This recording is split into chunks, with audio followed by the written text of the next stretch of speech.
Hello everyone, welcome to next class of our PYQ Reverse Engineering batch. I hope you guys have celebrated the Holi festival. और अब examination पास आ गया है, exam को लेके serious हो चुके होंगे, पढ़ाई शुरू कर दी होगी, राइट। जो लोग अभी तक थोड़ा इधर उधर घूम फिर रहे थे, अभी सीरियसली पढ़ाई स्टार्ट कर दो, बिकॉज इट्स हाई टाइम। अब जो सीरियस नहीं हुआ उसका प्रीलिम्स क्वालिफाई होना थोड़ा सा चांसेस कम हो जाएंगे, राइट। सो बहुत अच्छे से पढ़ाई करो, मेहनत करो। We are with you from today onwards. We will keep uploading regular lectures and we will make sure कि हम एग्ज़ाम के 1 मंथ पहले आपका सिलेबस फिनिश करें। ओके, सो हिस्ट्री भी स्टार्ट करते हैं, साथ साथ इकोनॉमी चलता रहेगा। आज से हिस्ट्री स्टार्ट करते हैं और इकोनॉमी, ज्योग्राफी एंड अगर अंशुल सर चाहेंगे तो कोई पैरेलल सब्जेक्ट वो भी स्टार्ट कर देंगे, right. So let's begin with today's class. देखो, सबसे पहला क्वेश्चन है, the famous female figurine known as dancing girl found at Mohenjodaro is made of carnelian, clay, bronze and gold. ये क्वेश्चन देखने में बहुत सिंपल लग रहा है, राइट। आप अगर नॉर्मल तरीके से पीवाईक्यू सॉल्व करोगे तो आप क्या करोगे, आप देखोगे डांसिंग गर्ल, ठीक है, मोहनजोदारो डांसर किस चीज़ की बनी थी, आंसर देखोगे ब्रॉन्ज, और आप बोलोगे ठीक है ब्रॉन्ज एज सिविलाइजेशन था, ब्रॉन्ज की बनी है, लेट्स मूव अहेड, राइट। ये चीज़ आपने याद कर लिया, आपको लगेगा आपने पीवाईक्यू एनालिसिस कर लिया। बट एक्चुअली पीवाईक्यू एनालिसिस में पीवाईक्यू रिवर्स इंजीनियरिंग का मतलब क्या है मैं ये आपको समझाऊंगा। इस सिंपल से क्वेश्चन से यूपीएससी अगले 4 सालों में 4 क्वेश्चन फ्रेम कर सकते हैं, and you have no idea, right, how UPSC will do that. So let's delve deeper into this question, right? Mohenjodaro की डांसिंग गर्ल के बारे में थोड़ा सा पहले जानो, उसके बाद समझाऊंगा कि कैसे इस क्वेश्चन को अप्रोच करना था। So what is this dancing girl statue? ये एक स्मॉल गर्ल का स्टैचू है, मोहनजोदारो से 1926 में मिला था। इट्स अ ब्रॉन्ज स्टैचू, ये हम सब ने पढ़ा है, राइट। और बैंगल्स इनके लेफ्ट आर्म में थे, राइट, हैंड इनका हिप पे था, लॉन्ग आर्म्स थे, हाइट इनकी टोटल 10.5 सेंटीमीटर थी। ये सारे फैक्ट्स बहुत बेसिक फैक्ट्स थे जो इनके बारे में आपको पता होने चाहिए, राइट। तो ये जो फीचर्स यहाँ लिखे हुए हैं, 1 hand on hip, long arms, many bangles on left arms, right, posture suggest confidence and artistic realism, ये सारी चीज़ें आपको पता होनी चाहिए इसके बारे में, right. But exam like condition में कई बार हम ये चीज़ें भूल जाते हैं, राइट। कैसे, क्यों भूल जाते हैं? क्योंकि एग्जामिनर ने पकड़ी क्या चीज़, जिस चीज़ पे आपका सबसे कम ध्यान जाएगा कि ये ब्रॉन्ज का स्टैचू था, और ऑप्शन क्या क्या दिए, क्ले, कार्नेलियन, गोल्ड और ब्रॉन्ज। आपको लगेगा शायद उस टाइम क्ले का बना हो, राइट, या फिर कार्नेलियल का भी सुना था आपने, बीट्स, कार्नेलियल बीट्स तो हो सकता है उसका बना हो, राइट।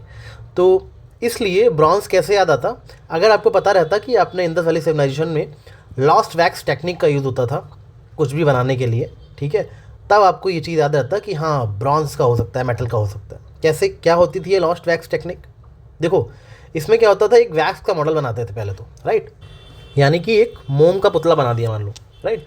उसके किनारे किनारे क्या लगाई, क्ले लगाई, मिट्टी को अप्लाई करा वैक्स के किनारे किनारे, राइट। अब क्या हुआ, वैक्स को मेल्ट करके रिमूव कर दिया गया, ओके। अब अगर वैक्स को अंदर से रिमूव कर दिया गया तो बाहर जो खोखला मिट्टी की लेयर लगाई थी वो तो बच गई, हमारे पास एक खोखला ढांचा तैयार हो गया। उस खोखले से ढांचे में हम क्या डालेंगे, मॉल्टन ब्रॉन्ज को डालते थे, राइट। ब्रॉन्ज को मेल्ट करके डाला जाता था लिक्विड फॉर्म में, और जब वो लिक्विड अंदर जाता था तो उसी शेप का हो जाता था जिस शेप की क्ले है, राइट। और जब उसको हम कूल कर देंगे, राइट, उसके बाद हम क्ले को रिमूव कर देंगे तो वो एक ऐसा ब्रॉन्ज का स्टैचू बनेगा। बनाया किस चीज़ से गया था, लॉक्स वैक्स टेक्निक्स थे।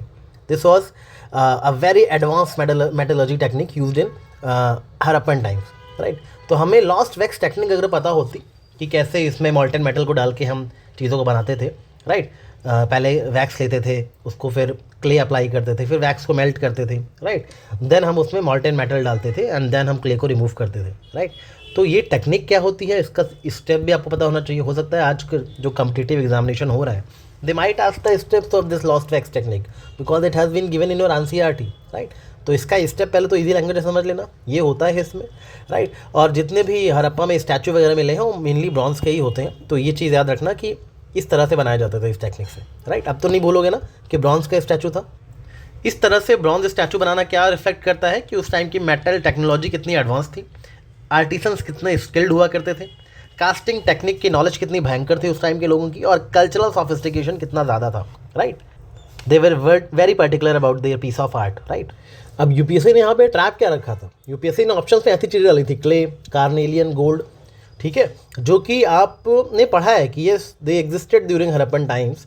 बट क्ले का यूज़ कहाँ होता था, बहुत सारी इंडस वैली फिगरीन्स में, पॉटरीज में क्ले का यूज़ होता था। हमने पढ़ा है कि टेराकोटा की पॉटरीज और फिगरीन्स मिलती थी। तो टेराकोटा क्या है?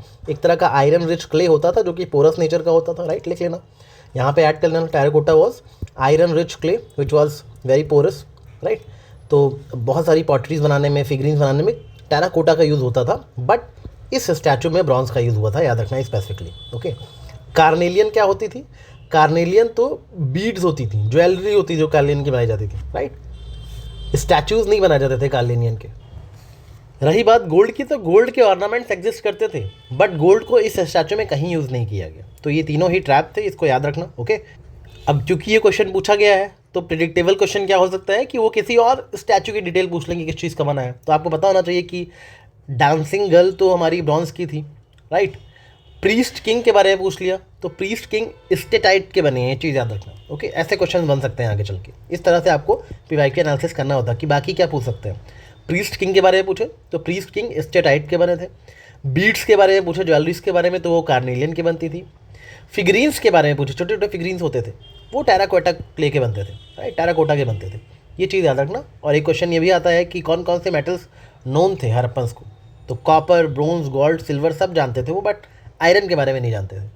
तो ये प्रेडिक्टेबल क्वेश्चंस हैं, इनको नोट कर लेना। इस एक छोटे से एमसीक्यू से आपको इतनी सारी नॉलेज लेनी थी, राइट? अब इससे जुड़ा हुआ कोई भी क्वेश्चन आया तो आप कर लोगे, इसे कहते हैं पीवाईक्यू एनालिसिस करना, ओके। चलो let's move to next question. Next question में आपको स्टेट के नाम दिए हुए हैं, आर्कियोलॉजिकल साइट दी हुई है कि वो किस स्टेट को बिलोंग करती हैं, और डिस्क्रिप्शन दिया हुआ है कि वो आर्कियोलॉजिकल साइट किस लिए थोड़ी सी फेमस थी।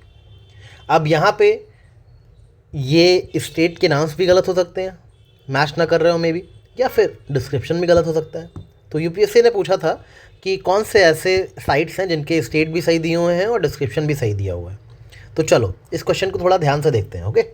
सबसे पहले बात करेंगे चंद्रकेतुगढ़ की।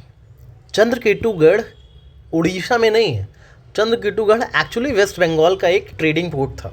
तो चंद्रकेतुगढ़ एक ट्रेडिंग पोर्ट है, ये तो सही है, बट उड़ीसा में नहीं है, वेस्ट बंगाल में है, ये बात याद रखना पहले तो, ओके। दूसरी चीज़ ये भी याद रखना कि चंद्रकेतुगढ़ किस लिए फेमस है, क्यों जाना जाता है। एक तो ये एंशियंट ट्रेडिंग पोर्ट है, ये तो ऑप्शन में लिखा है, राइट? बट ये भी याद रखना कि चंद्रकेतुगढ़ जो है वो वेस्ट बंगाल की टेराकोटा आर्ट को भी बहुत अच्छे से रिप्रेजेंट करता है, राइट?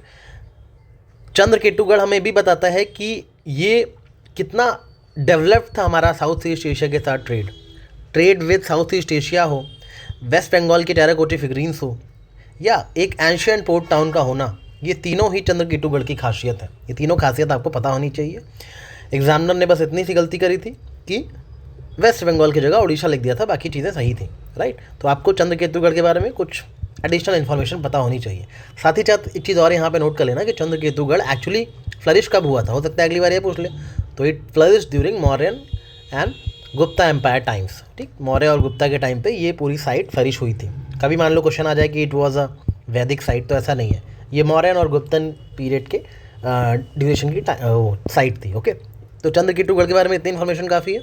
तो फर्स्ट ऑप्शन तो हमारा गलत हो गया क्योंकि चंद्रकेतुगढ़ गलत मैच था स्टेट के साथ। दूसरा ऑप्शन है इनाम गाँव।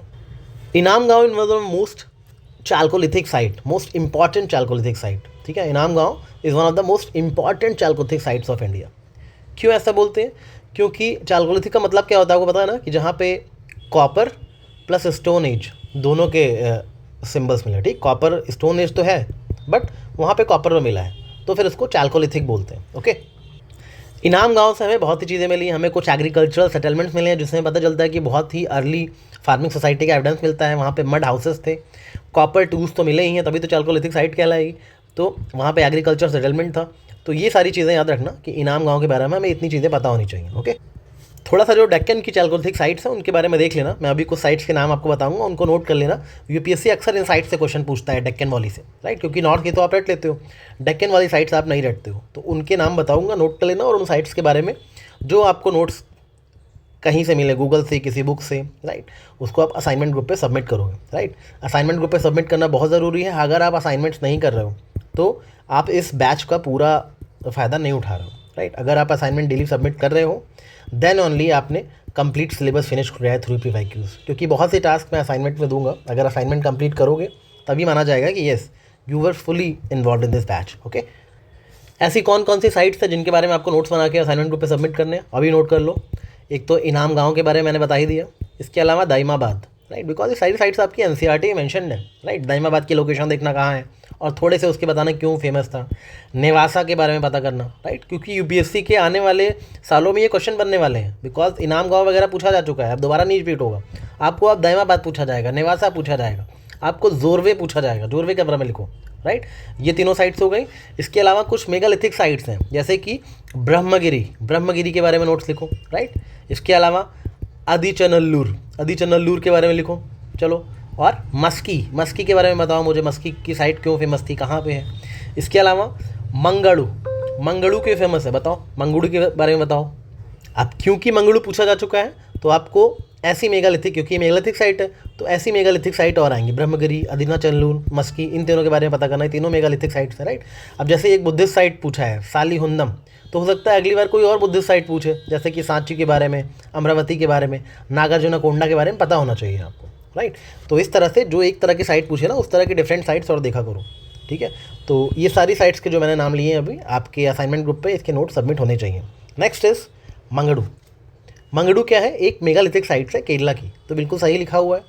मेगालिथिक का मतलब क्या होता है, ऐसी साइट जहाँ पे लार्ज स्टोन्स मिले हो, लार्ज स्टोन्स वाला कल्चर हो, राइट। क्यों इसको मेगालिथिक बोलते हैं, क्या क्या ऐसे फीचर्स हैं जो यहाँ पे मेगालिथिक साइट बोला गया है इसको। देखो यहाँ पे ऐसे बड़े बड़े स्टोन्स के सर्कल मिले हमें, स्टोन सर्कल्स मिले, राइट, बरियल मिले स्टोन्स के, आयरन ऑब्जेक्ट्स भी मिले हमें बहुत सारे, ये आयरन है ना, तो आयरन के ऑब्जेक्ट्स मिले बहुत सारे। और साउथ इंडिया का मेगालिथ बरियल ऑलरेडी बहुत फेमस है, आपने पढ़ा होगा, राइट। तो मेगालिथिक बरियल कल्चर था ये, तो ये सारी चीज़ें पता होनी चाहिए आपको मंगदू के बारे में, केरला की साइट है, ओके। इसके अलावा एक और साइट पूछी थी सलीहंदम एक्चुअली आंध्र प्रदेश की साइट है, ये तो सही लिखा था, बट लिखा था कि सलीहंदम रॉक कट साइट है, तो ये गलत है। क्वेश्चन में लिखा है कि Salihundam is a rock cut site, but नहीं, it's actually a Buddhist site. यहाँ पे मेनली बुद्धिस्ट स्तूपास वगैरह के लिए फेमस है, राइट। तो Salihundam is not a rock cut site. आपने इतने सारे रॉक कट केव्स के बारे में पढ़ा है, राइट। आपने कौन कौन से रॉक कट केव्स, अजंता के बारे में पढ़ा है, एलोरा के बारे में पढ़ा है, राइट, कार्ला के बारे में पढ़ा होगा, भाजा के बारे में पढ़ा है। अगर नहीं पढ़ा तो नोट्स बना के इसके भी लिखो, राइट, रॉकेट केव्स के बारे में। तो Salihundam is not one of the rock cut caves, तो ये तो इजीली आप कर सकते थे कि नहीं हमने रॉकेट केव्स के बारे में पढ़ा है, बट सलीहंदम उनमें कहीं दिखा नहीं था हमें, राइट। तो ये बुद्धिस्ट स्तूपा वाली साइट थी, ओके। यहाँ पे एक्चुअली बहुत सारे स्तूप मिल जाएंगे आपको, मोनेस्ट्रीज मिल जाएंगे, स्कल्पचर मिल जाएंगे बुद्धिस्ट से रिलेटेड, राइट। तो एग्जामिनर ने बुद्धिस्ट स्तूपास को रॉकेट केव से रिप्लेस करके क्वेश्चन बना दिया था। बाकी जगह का नाम सही है, नाम से भी लग रहा था सलीहंदम आंध्र प्रदेश, राइट। बाकी रॉकेट केव्स अजंता, एलोरा, कार्ला, भाजा इन सब जगहों पे है, यहाँ पे नहीं है, ओके। इस तरह से हमने चारों स्टेटमेंट्स की रिवर्स इंजीनियरिंग करके देखा और उनसे एसोसिएटेड जो साइट्स के नाम मैंने बताए हैं वो भी आपको पढ़नी है, ओके।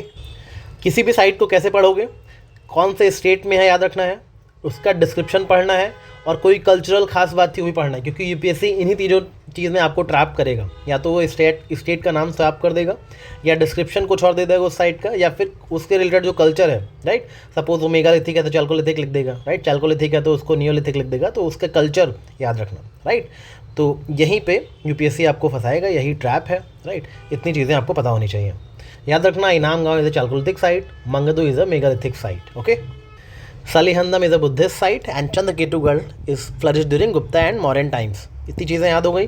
चलो नेक्स्ट क्वेश्चन पे चलते हैं। थर्ड क्वेश्चन देखो, with reference to Indian history Alexander Rea, A H. Longhurst, Robert Sewell, James Burgess and Walter Elliot, बहुत सारे नाम दिए हैं और इनमें से किसी का भी नाम आपने कहीं सुना नहीं है, राइट। एग्जाम में तो ये लगेगा ना मैंने तो कभी ये नाम नहीं सुने, ठीक है।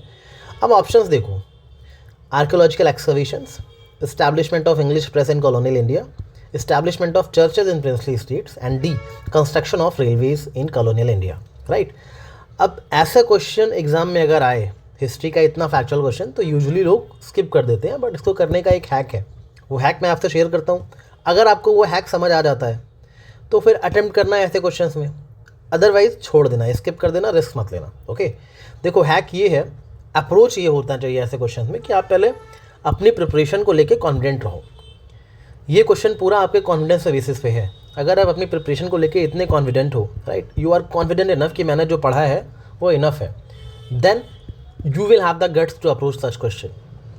आपने मॉडर्न इंडियन हिस्ट्री में क्या क्या चीज़ें पढ़ी हैं, आपने बहुत सारे इंग्लिश प्रेस के इस्टेब्लिशमेंट के बारे में पढ़ा होगा, स्पेक्ट्रम में प्रेस वाला चैप्टर पढ़ा होगा, राइट। तो कहीं आपने इन लोगों का नाम सुना? कभी नहीं सुना, राइट? क्योंकि आपने अच्छे से पढ़ा है वो चैप्टर, फिर भी इनमें से एक का नाम भी आपके सामने नहीं आया। तो इट्स नॉट पॉसिबल कि इंग्लिश प्रेस को इस्टेब्लिश करने में इनका हाथ था और आपने पढ़ा ना हो। तो आपको इतना कॉन्फिडेंस होना चाहिए था कि आप ये स्टेटमेंट गलत काट देते। Establishment of churches in princely states, right?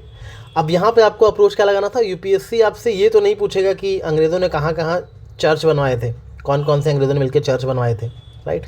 ये यूपीएससी आपसे एक्सपेक्ट भी नहीं करता कि आपको पता हो कि इंडियन हिस्ट्री में किसने किसने कहाँ पे प्रिंसली स्टेट्स में चर्च बनाए थे, ठीक है? ऐसे लोगों के नाम याद रखो। तो ये भी स्टेटमेंट कॉमन सेंस से आप गलत कर सकते थे, because UPSC does not expect to know कि किसने चर्चेस बनवाए थे, राइट? फिर कल को वो किसने टेम्पल बनवाए, किसने मॉस्क बनवाए, ये भी पूछने लग जाएगा। तो ऐसे तो बहुत नेवर एंडिंग सिलेबस हो जाएगा, राइट?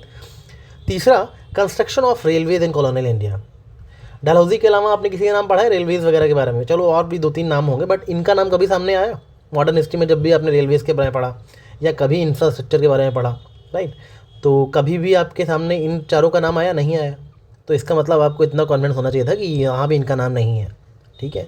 एक चीज़ जो आप ऑफन अपनी प्रिपरेशन छोड़ के जाते हो यही होता है कि आर्कोलॉजिकल एक्सकवेटर्स कौन कौन है उनके नाम आपने नहीं पढ़ते हो। स्टार्टिंग की बहुत सारी बुक्स में, स्टैंडर्ड बुक्स में 1-2 पेज दिए होते हैं, but very often we tend to ignore those pages. तो आपको ध्यान में यहाँ जाना चाहिए था ध्यान कि शायद ये आर्कोलॉजिस्ट का नाम हो, क्योंकि मैंने आर्कोलॉजिस्ट के बारे में नहीं पढ़ा है। मैंने प्रेस के बारे में पढ़ा है, मैंने रेलवेज़ के बारे में अच्छे से पढ़ा है, और ये चारों नाम मेरे सामने से कभी नहीं आए। और चर्चेस के बारे में यूपीएससी पूछेगा नहीं। तो आर्कियोलॉजिकल एक्सकवेशंस से इन लोगों का नाता होना ये ज़्यादा पॉसिबल है, और वही आपका आंसर होता। तो that's how you should approach this question. UPSC के हर क्वेश्चन में एक बार थोड़ा सा अप्रोच लगा के ज़रूर देखा करो, whether it's doable or not, and whether your approach is making sense or not. If your approach is making sense to you, then go for it. Trust your guts and have faith in preparation. Right? लोग ऐसे ही question को attempt करते हैं और सही करके आते हैं, आप भी कर सकते थे, राइट? हाँ, अगर नहीं आ रहा है, बिल्कुल ही डर से हमें हो, तो इसको तुरंत स्किप करके आगे बढ़ जाओ, बिकॉज यूपीएससी के एग्जाम में टाइम की भी बहुत वैल्यू है, ठीक है? टाइम भी वेस्ट मत करना, तो स्किप करके आगे बढ़ जाना, ओके? चलो नेक्स्ट क्वेश्चन करते हैं। अगला क्वेश्चन है धोलावीरा के बारे में। Which one of the following ancient towns is well known for its elaborate system of water harvesting and management by building a series of dams and channelizing water into connected reservoirs, right? तो ऐसा efficient water management system बनाया गया था धोलावीरा में, right? But आपको बाकी options के बारे में पता होना चाहिए, बिकॉज अगली बार क्वेश्चन इन ऑप्शंस पे आ सकता है, ओके? धोलावीरा के बारे में पहले जान लो कि धोलावीरा करेक्ट क्यों है, because it was the most sophisticated cities of Indus valley civilization, right? ये फेमस था अपने एडवांस वाटर मैनेजमेंट सिस्टम के लिए, जो कि उस पीरियड के हिसाब से बहुत ही रेयर चीज़ थी। आप सोचो उस इतने पुराने टाइम में लोग वाटर मैनेजमेंट के बारे में सोचते थे, राइट? वहाँ पे डैम्स हुआ करते थे, ऐसे एक बनाया ना, ऐसे सीरीज़ और डैम्स हुआ करते थे। उसके बाद स्टोन लाइन चैनल्स हुआ करते थे, उसके आगे लार्ज रिजर्वायर्स होते थे जिसमें पानी स्टोर रहता था, ठीक है? और इस तरह से ये rain water harvesting systems develop किए जाते थे। उस टाइम पे बहुत छोटी छोटी नदियाँ होती थी, मनहार, मानसार, इन सभी का पानी डाइवर्ट किया जाता था बहुत सारे मल्टीपल कनेक्टेड रिजर्वायर्स में। इसको बोलते हैं advanced urban planning and engineering का एक बहुत ही प्राइम एग्जांपल था धोलावीरा। तो ये बात तो आपको पता होनी ही चाहिए, राइट? कभी भी वाटर मैनेजमेंट और आईवीसी दिखे तो आंसर झटाक से धोलावीरा लगा के आना, राइट? आई नो आप में से बहुत से लोगों ने अगर अटैम्प्ट पहले दिया होगा तो उनके लिए चीज़ बहुत कॉमन होगी, बट जो फर्स्ट अटैम्प्टर्स हैं उनके लिए ये बातें बहुत नई हैं, और मैं चाहता हूँ आपके ब्रेन पे अच्छे से इम्प्रिंट हो जाए कि व्हाट वाज एक्चुअली धोलावीरा। इसलिए मैंने यहाँ पे इतनी मेहनत करी कि आपको समझाऊँ कि धोलावीरा में एक्चुअली कैसे वाटर मैनेजमेंट होता था, राइट? तो धोलावीरा का water management system life time आपको याद रहना चाहिए, ओके? कैसे वर्क करता था सिस्टम? जो भी रेन वाटर होता था या फिर जो सीजनल रिवर के वाटर होता था वो धीरे धीरे शहर की तरफ बढ़ता था। डैम्स क्या करते थे कि शहर में वो पानी आने से थोड़ा सा स्लो करते थे उस वाटर के फ्लो को, और वाटर को डाइवर्ट करते थे ऐसे चैनल्स के थ्रू, राइट? और उन चैनल्स थ्रू वाटर कहाँ जाता था? बहुत ही लार्ज रिजर्वायर्स में, ठीक है? सिटी के अंदर बहुत बड़े बड़े रिजर्वायर होते थे, वहाँ पे जाके सारा वाटर इंश्योर्ड होता था। इस चीज़ से क्या चीज़ इंश्योर करते थे वहाँ के लोग कि कभी ड्राउट आ जाए तो पानी की कमी ना हो, फ्लड कंट्रोल किया जा सके क्योंकि वाटर के फ्लो को कंट्रोल किया जा रहा है, राइट? और रिलायबल सप्लाई सिटीजन्स के लिए हमेशा मेंटेन रहे। तो ये तो हो गई धोलावीरा की बात। अदर ऑप्शंस को देख लो जो दिए हुए हैं, जैसे कि कालीबंगन। कालीबंगन किस लिए फेमस था? प्लोड एग्रीकल्चरल फील्ड के लिए। कालीबंगन की अभी बात हो तो वहाँ पे एग्रीकल्चर फील्ड प्लो की हुई मिली है। दूसरा, फायर अल्टर्स के लिए फेमस है कालीबंगन। लार्ज वाटर रिजर्वायर्स के लिए फेमस नहीं है कालीबंगन, ठीक है? तो याद रखना कालीबंगन राजस्थान की साइड से, और ये एग्रीकल्चर फील्ड के लिए और फायर अल्टर के लिए फेमस थी, ओके? राखी गढ़ी की बात करें तो राखी गढ़ी हरियाणा की साइट है। This is not one of the but the largest Indus valley civilization site. ठीक है, ये लार्जेस्ट हड़प्पन साइट है राखी गढ़ी, तो याद रखना हरियाणा की साइट है ये। ओके, इसके बाद मोहनजोदारो सेकंड नंबर पे आता है। लार्जेस्ट साइट अगर कभी पूछा रहे तो राखी गढ़ी ही है। राइट, राखी गढ़ी में हमें बरियल साइट्स मिली हैं और बहुत सारे अर्बन स्ट्रक्चर्स मिले हैं, बट वाटर हार्वेस्टिंग जैसा कुछ भी इलाबोरेट सिस्टम वहाँ नहीं मिला है, इसलिए राखी गढ़ी भी गलत ऑप्शन है। कालीबंगन भी नहीं है, राखी गढ़ी भी नहीं है, धोलावीरा है। राइट, रोपर की बात करें तो रोपर पंजाब की साइट है, यूपीएससी की फेवरेट है। बहुत बार अलग अलग ऑप्शंस में रोपर का या रूपनगर का नाम लिखा रहता है, तो कंफ्यूज मत होना। याद रखना कि रोपर किस लिए इंपॉर्टेंट है, बिकॉज यहाँ पे कॉन्टिन्यूस कल्चरल सीक्वेंस हमें देखने को मिलता है। What do mean by continuous cultural sequence, मतलब हड़प्पा से लेकर के लेटर हिस्टोरिक पीरियड्स में आपको रोपर का जिक्र बार बार मिलेगा, कभी भी वहाँ पे एविडेंस खत्म नहीं हुआ। लेयर बाय लेयर पुराने से लेकर नए समय तक के हिस्टोरिकल पीरियड्स का जिक्र रोपर में हुआ है। तो रोकर कहीं ना कहीं हमारा सिविलाइजेशन एक कॉन्टिन्यूएशन में चलता आ रहा है, उस बात का प्रूफ अगर आपको मेंस में भी देना है तो आपको रोपर का एग्जाम्पल लिख सकते हो। ठीक, that Indian civilization is a continuous cultural sequence, right, has a continuous cultural sequence, ये चीज़ आप मेंशन कर सकते हो। तो रोपर के बारे में याद रखना। अब इस पूरे पीवाईक्यू से आपको सीखना क्या है कि जो भी मेजर साइट्स हैं उनके बारे में जो बहुत प्रॉमिनेंट चीज़ें हैं पता होनी चाहिए। जैसे धोलावीरा का वाटर रिजर्वायर आपको नहीं पता है अगर, तो इसका मतलब आपकी प्रिपरेशन अच्छी नहीं है। लोथल में डोकयार्ड फेमस है, अगर आपको नहीं पता तो मतलब आपकी प्रिपरेशन अच्छी नहीं है। कालीबंगन के प्लो फील्ड, मोहनजोदारो का ग्रेट बाथ, चौदारो की बेट फैक्ट्री, अगर आपको इन सब का नहीं पता है तो इट मीन्स आपकी प्रिपरेशन स्ट्रांग नहीं है। सभी इंपॉर्टेंट हड़प्पन साइट्स के इंपॉर्टेंट फीचर्स आपको पता होने ही चाहिए। पीवाईक्यूज में तो लिमिटेड पूछे गए हैं, बट बार बार अलग अलग साइट्स पूछे जाएंगे, तो इट्स बेटर कि आप सारी साइट्स के इंपॉर्टेंट फीचर्स याद कर लेना। Okay, next question is regarding Harappan site again. पूछा है which on the following is not a Harappan site, Chanhudaro, Kot Diji, Sohgaura और देसलपुर। चहुदारो के बारे में देख लो कि चहुदारो तो हड़प्पन साइट है। राइट, मैंने आपको बताया कि बीड मेकिंग सेंटर होता था चहुदारो। राइट, यहाँ पे बहुत ज़्यादा इंडस्ट्रियल प्रोडक्शन के एविडेंस हमें मिले हैं, और ये कहाँ पे लोकेटेड है, सिंध पाकिस्तान की साइट है। तो इतनी चीज़ें आपको इन हर साइट्स के बारे में थोड़ा थोड़ा पता होना चाहिए। राइट, तो कई बार वो साइट के क्राफ्ट स्पेशलाइजेशन के बारे में पूछता है यूपीएससी, तो आपको पता होना चाहिए कि बीड मेकिंग सेंटर था। राइट, यहाँ पे इंडस्ट्रियल प्रोडक्शंस होती थी, ये सारी चीज़ें चौदारों के बारे में पता होनी चाहिए आपको। राइट, इसके अलावा कोट दीजी भी नाम से लग रहा होगा कि ये तो कोई हड़प्पन साइट नहीं है, but it was Harappan site. Right, यहाँ पे सबसे खास बात यह है कि हमें अर्ली हड़प्पन कल्चर का पता चलता है कोट दीजी में। राइट, मतलब जो मैच्योर फेज था हड़प्पन फेज का, ठीक है, उसके पहले और नीचे गए तो जो अर्ली हड़प्पन कल्चर का पता चलता है वो हमें कोट दीजी से मिलता है। तो हो सकता है अगला क्वेश्चन ये पूछ ले, which of the following site represents the early Harappan culture, तो आपको पता होना चाहिए Kot Diji what such a site. Okay, अगर आपको इंडस वैली सिविलाइजेशन के अर्ली कल्चर से लेके मैच्योर फेज तक के अंडरस्टैंडिंग डेवलप करनी है तो आपको कोट दीजी के साइट्स की इन्फॉर्मेशन पता होनी चाहिए। राइट, कोट दीजी भी सिंध वाले एरिया की ही साइट है। ओके, सोहगौरा की बात करें तो अगर आपने मॉडर्न पीरियड को अच्छे से पढ़ा है, ठीक, तो आपको पता होगा आपने सोहगौरा कॉपर प्लेट इंस्क्रिप्शन के बारे में पढ़ा होगा। ठीक है, ये मॉडर्न पीरियड का एक इंस्क्रिप्शन है, सोहगौरा में मिला है। It was a copper plate inscription. तो सोहगौरा जो है वो मॉडर्न पीरियड की साइड है, हड़प्पन साइट नहीं है सोहगौरा। राइट, इंस्क्रिप्शन जो सोहगौरा कॉपर प्लेट इंस्क्रिप्शन है वो थोड़ा फेमस है, इसीलिए यूपीएससी ने सोहगौरा को ऑप्शन में रखा था। राइट, कि अगर आपने बेसिक स्टडीज़ करी है मौर्य एम्पायर की, सोहगौरा आपको पता होगा। राइट, सोहगौरा का इंस्क्रिप्शन प्राकृत भाषा में लिखा हुआ है। राइट, और मौर्यन एम्पायर से एसोसिएटेड है, और उसमें फैमिन रिलीफ मेजर्स का जिक्र किया गया है, कैसे फूड स्टोरेज वगैरह होता था मौर्यन एडमिनिस्ट्रेशन में, वो सारी बातें उसमें लिखी हुई हैं।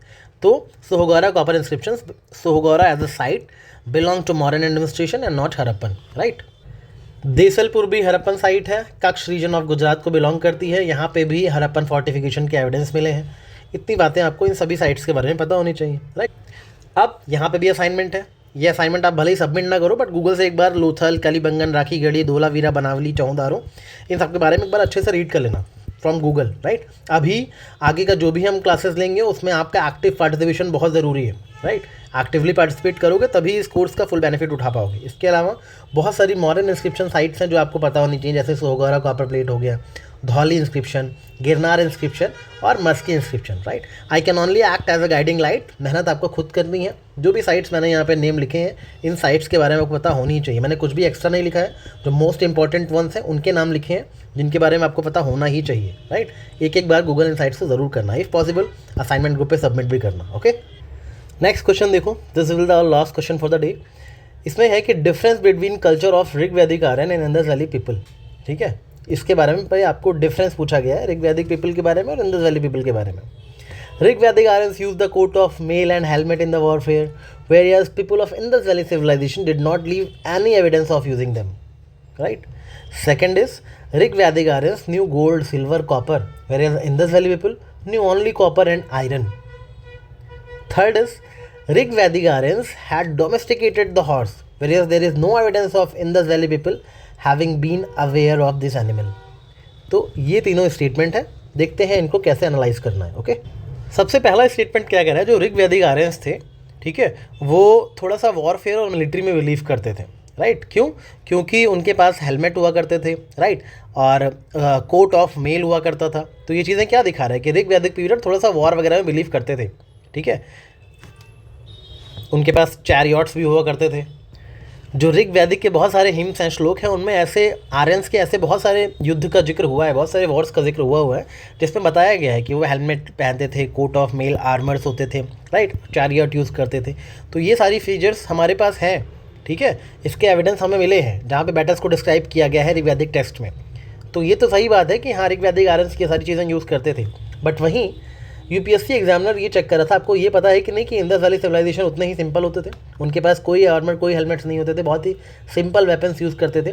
तो यानी कि ये सजेस्ट किया इस क्वेश्चन ने कि Indus society was less militaristic. आपको इतना पता होता कि yes, Aryan society was militaristic, right, but Indus valley civilisation में ऐसे किसी वॉर या ऐसे किसी हथियारों का जिक्र कभी नहीं हुआ।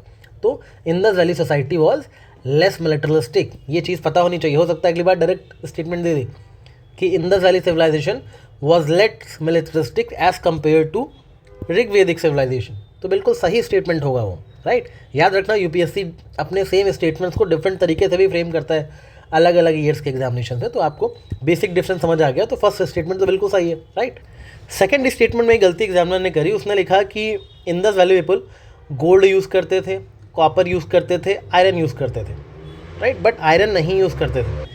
Yes, they knew about copper, they knew about silver, they knew about gold, they knew about bronze. That Indus Valley people iron के बारे में उनका कुछ पता नहीं था।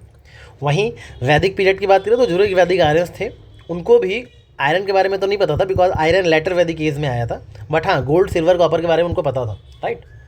तो ये बेसिक डिफरेंस दोनों के बारे में पता होना चाहिए। एक की टेक अवे ये लेना कि आयरन जो है, इंडस वैली पीपल को नहीं, उनको आयरन के बारे में जानकारी नहीं थी। आयरन केम इन लेटर वैदिक एज, ये भी याद रखना इस चीज़ को, राइट। तीसरा स्टेटमेंट, ऋग वैदिक लोग हॉर्स का डोमेस्टिकेट करते थे। ऑब्वियसली अश्वमेध सैक्रिफाइस वगैरह के बारे में पढ़ा है आपने, अश्वमेध यज्ञ होते थे, उसमें घोड़े दौड़ाए जाते थे, रथ से चैरियट दौड़ते थे, तो हॉर्स को डोमेस्टिकेट किया जाता था, तभी तो ये सब होता था। वहीं पे हड़प्पा में, इंडस वैली सिविलाइजेशन में कहीं भी हॉर्स का बहुत ही एक्सप्लिसिट एविडेंस देखने को नहीं मिला है। जो रिमेन्स मिले हैं सुरकोतोड़ा वगैरह में, वो बहुत ही रेयर और डिस्प्यूटेड रिमेन्स हैं, जिस पर हम पूरी ट्रस्ट नहीं कर सकते। इसलिए यूपीएससी स्टैंडर्ड जो टेक है वही एक्सेप्ट करता है कि horse was absent in Indus civilization, right. UPSC ने यहाँ भी वही एक्सेप्ट करा है। तो Indus valley people never used iron, horse वहाँ पे एब्सेंट था इंडस सिविलाइजेशन में। आगे के एग्जाम्स में ये चीज़ याद रखना, right. Indus valley civilization peaceful था as compare to militaristic Rig Vedic civilization. ये सारे डिफरेंसेस आपको पता होने चाहिए, राइट। इसके अलावा हो सकता है वो अगली बार अर्बनाइजेशन पे क्वेश्चन पूछ ले, कौन सी सोसाइटी ज़्यादा अर्बन थी। तो याद रखना, इंडस वैली सोसाइटी ज़्यादा अर्बन थी, ऋग वैदिक सोसाइटी बहुत ही विलेज, रूरल और पेस्टोरल थी, right. Horse Indus valley civilisation में रेयर थे या एब्सेंट थे, वहीं यहाँ पे तो प्रेजेंट थे हॉर्स, राइट, डोमेस्टिकेट किया जाता था। वेपन्स की बात करें तो यहाँ पे ज़्यादा वेपन्स नहीं मिले हैं, यहाँ पे वेपन्स मिले हैं, राइट। मेटल्स की बात करें तो यहाँ पे कॉपर, ब्रॉन्ज मेनली बहुत पॉपुलर थे, आयरन नहीं था। बट यहाँ पे गोल्ड, सिल्वर, इन सब चीज़ों की जानकारी थी। यहाँ पे भी कॉपर, गोल्ड, सिल्वर, इन सब चीज़ों की जानकारी थी, राइट। और लेटर वैदिक पीरियड में जाते हैं तो हमें आयरन का भी पता चलता है। अब हो सकता है आगे फ्यूचर में कभी यूपीएससी ऐसे स्टेटमेंट फ्रेम करे कि Indus valley civilization never use iron, तो इसको एक्सट्रीम स्टेटमेंट समझ के गलत मत कर देना कि नेवर कैसे लिख दिया, right. Yes, they never use iron, okay. एक डिफरेंस और याद रखना, यहाँ पे राइटिंग सिस्टम चलता था, भले इसकी राइटिंग हम डिसफर नहीं कर पाए हैं, तो ये राइटिंग सिस्टम था। यहाँ पे ओरल ट्रेडिशन चलता था, जो टीचिंग्स वगैरह होती थी ओरली दी जाती थी, एक दूसरे से पास की जाती थी, राइट। ये लोग ट्रेड के थ्रू वेल्थ जनरेट करते थे, यहाँ के लोग कैटल्स को वेल्थ मानते थे। तो ये सारी चीज़ें याद रखना आप, थोड़ा सा दोनों में डिफरेंस, ओके। आज के लेक्चर में इतना ही, मिलते हैं नेक्स्ट लेक्चर में। Till then take care, keep revising and all the best for preparations. Thank you.